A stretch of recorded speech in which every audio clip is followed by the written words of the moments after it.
Bueno, buenas tardes o buenos días para todas y todos. Estamos cerrando con este video el teórico número 3, es decir, el teórico dedicado a la unidad 3, a la unidad deporte. Como ya lo hicimos en el teórico anterior, en el teórico 2, el que destinábamos a juego, estamos haciendo pequeñas actualizaciones, complementaciones.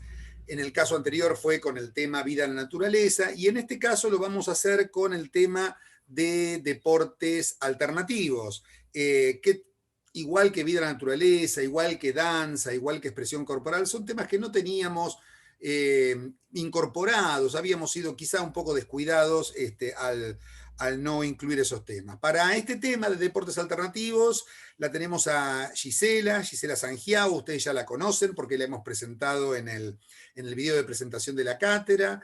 Gisela es profe de educación física, es arquitecta y además está terminando su maestría en educación corporal, completando su tesis justamente sobre deportes alternativos, y es por eso que eso justifica plenamente que hoy esta parte de la clase quede a cargo de ella. Gisela, cuando vos quieras, comenzamos con el PowerPoint. Muy bien, vamos nomás. Bueno, hola a todos y todas. Bueno, vamos a arrancar entonces con, como dice la diapositiva, algunas reflexiones en torno a los deportes alternativos en función de la actualización del programa de este año.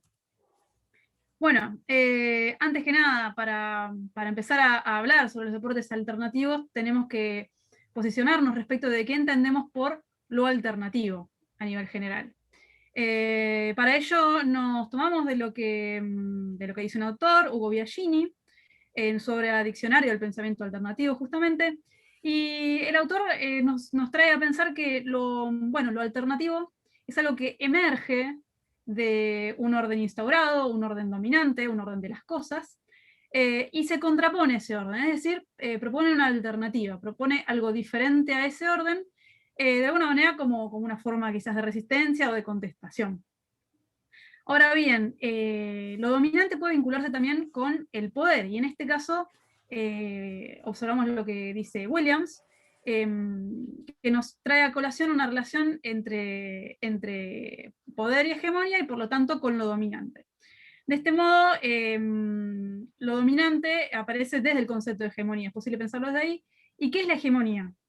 Bueno, justamente la hegemonía tiene que ver con una forma de dominio, ¿sí?, de una clase o grupo con poder hacia otra clase o grupo subalterno que no tiene ese poder, pero no es una forma de dominio por la fuerza, coercitivo, sino que es una forma de dominio más sutil, más persuasiva, desde un plano que es el de lo ideológico. De esta forma, los dominados, digamos, no luchan por ser dominados, sino que aceptan ese orden de las cosas, ese estado de las cosas en las cuales son dominados, lo conocen, para ellos es habitual, se incorporan en el sentido común, y por lo tanto tampoco es cuestionado. De esta manera, si la hegemonía se refiere al orden establecido por estas clases o grupos que tienen el poder, lo alternativo es, en cambio, una expresión de contrahegemonía, es decir, algo que emerge de ese estado de las cosas, se contrapone y que se asocia justamente a grupos que no tienen ese poder, ¿sí?, quizás de los grupos subalternos.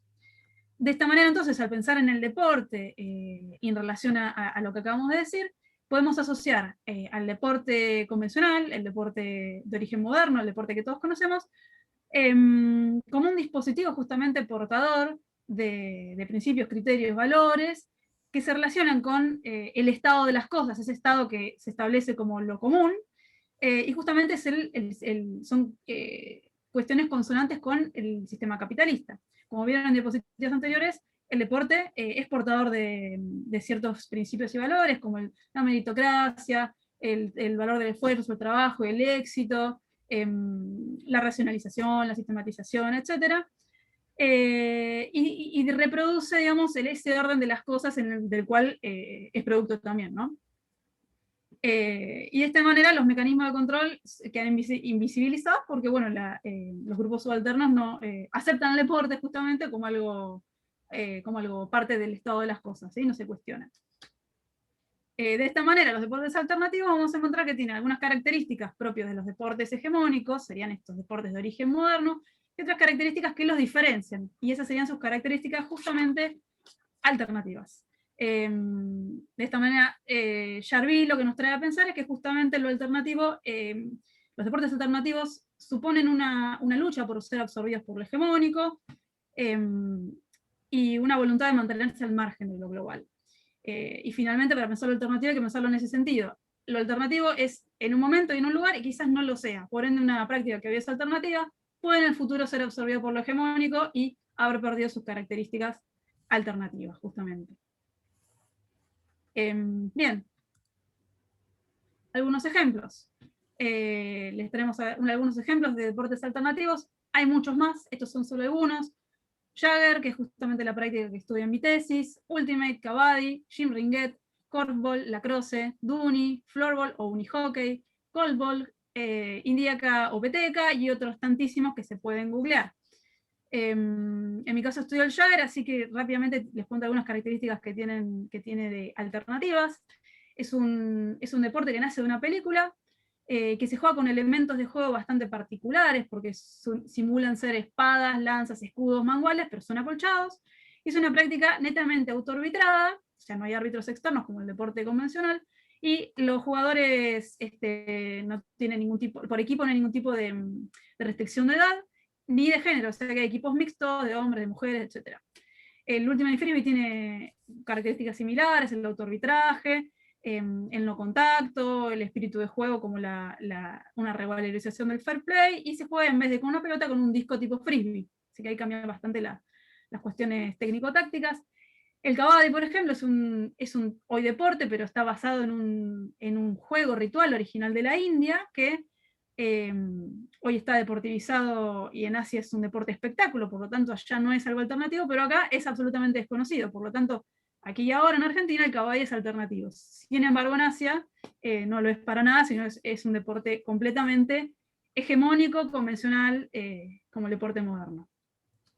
Bueno, para Bien. cerrar esta diapo, me gustaría pensar en dos cosas. Primero, comparado con lo que veníamos desarrollando en los videos anteriores de este teórico que refiere a deporte, fíjense que estos deportes no rechazan o no se enfrentan con los deportes tradicionales en cuanto a esas características más fenoménicas, digamos, es decir, son actividades competitivas o son prácticas competitivas, mejor dicho, regladas, y en algunos casos hay instituciones con mayor o menor alcance regional, internacional, local, etcétera, pero existe ese tipo de cosas. Con lo cual, la diferencia está fundamentalmente en lo que señalaba Gisela en los párrafos anteriores, es decir, esta estructura que escapa de lo global, de lo homogéneo, de lo dominante que como está naturalizado lo entendemos muchas veces como algo normal, pero que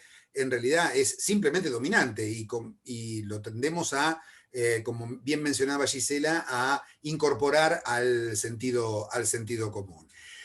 Por otro lado, y lo último, esto no quiere decir que tengamos que pensar que el único tipo de deporte que puede ser garantía de educación o de inclusión social, etcétera, sean los deportes alternativos. En todo caso, también puede haber otras formas de enseñar y de compartir el handball, el rugby, el fútbol, el hockey, el básquetbol, el voleibol, etcétera. Pero lo que sí está claro es que esos deportes siempre van a tener como referencia el deporte federado, el deporte de alta competencia, el deporte espectáculo. Así que, bien, tenemos unas ventajas comparativas, si me permiten el término, en estas prácticas que quizá en las prácticas convencionales no tengamos. Si te parece, Gisela, pasamos a la siguiente diapo. Seguimos. Bueno, justamente, ¿qué alternativas proponen estas prácticas respecto de los deportes hegemónicos o convencionales? Bien, hay una serie de características que, como dijimos, los diferencian, los distancian de los deportes hegemónicos y por lo tanto suponen una alternativa.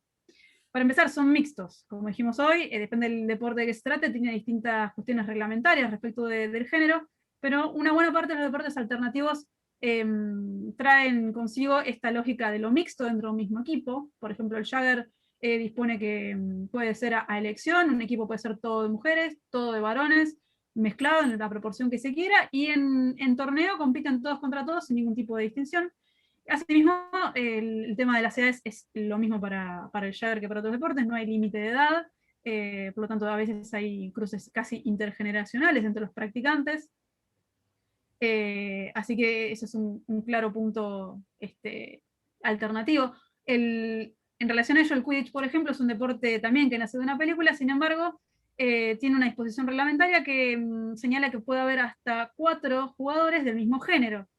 Ahí ya no está hablando de varones y mujeres, sino que está asumiendo la posibilidad de la existencia de más de 2 géneros, y tiene esa disposición reglamentaria que supone esta composición del equipo, ¿no?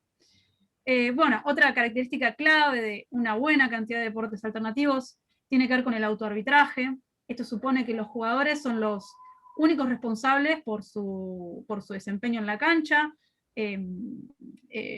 son, digamos, los responsables por velar por el cumplimiento de las reglas con su propio accionar, y ahí la figura del árbitro a veces está, a veces no está, pero en todos los casos tiene un accionar limitado. Es decir, que solo están ahí para dirimir algún conflicto que pueda darse entre los jugadores. Por ejemplo, cuando hay 2 jugadores que no llegan a un acuerdo, el desempate lo hace el árbitro con lo que haya observado. Pero si los jugadores están de acuerdo en estos deportes, su palabra prevalece sobre lo que puede haber visto un árbitro, ¿sí?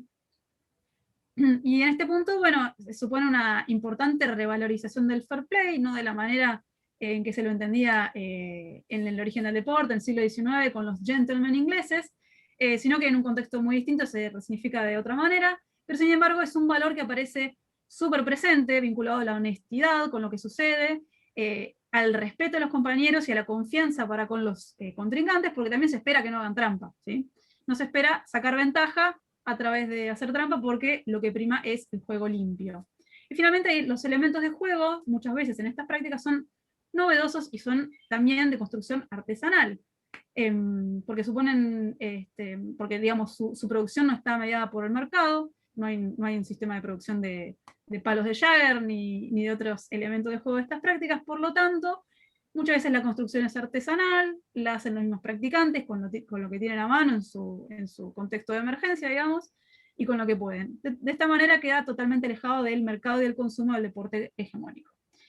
Y finalmente, esto ya un poco lo dijimos, cuáles son las condiciones y posibilidades para la inclusión de estos deportes como contenidos de la educación.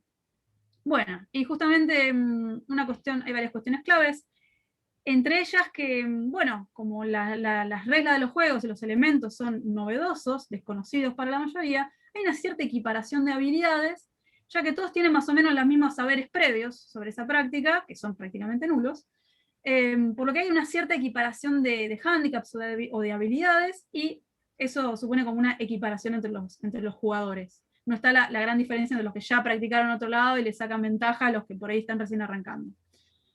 Bueno, como dijimos, no existen las categorías por género y por edad, es mixto e intergeneracional. El arbitraje aparece como una condición, y eso supone todo un tema del respeto de los acuerdos colectivos, del respeto al compañero, de respetar el acuerdo común, digamos, que no es poca cosa. Y por supuesto va a haber una ampliación de lo que es el bagaje lúdico, técnico y táctico de los jugadores, porque están aprendiendo juegos con lógicas internas, digamos, con sistema de reglas y con materiales que suponen nuevas técnicas y tácticas que no conocen de otros lados. En suma, entendemos que supone una mayor y una mejor inclusión en el sentido de oportunidades de participación que respecto de los deportes hegemónicos. Bueno, Gisela, acá dejamos entonces la bibliografía. Les subrayo el texto de Gisela porque está disponible, ahí tienen el enlace. Los otros son los textos que ya mencionó a lo largo de la exposición Gisela. Y finalmente se encuentran ahí con también unos enlaces a unos videos que les pueden ayudar a ilustrar, digamos, de una manera más práctica, más vívida, esto que Gisela ha expuesto. Bueno, con esto nos estamos despidiendo y nos vamos a encontrar ya en el teórico 4 correspondiente a gimnasia, donde también vamos a hacer una pequeña ampliación al campo de la danza y la expresión corporal. Muchas gracias.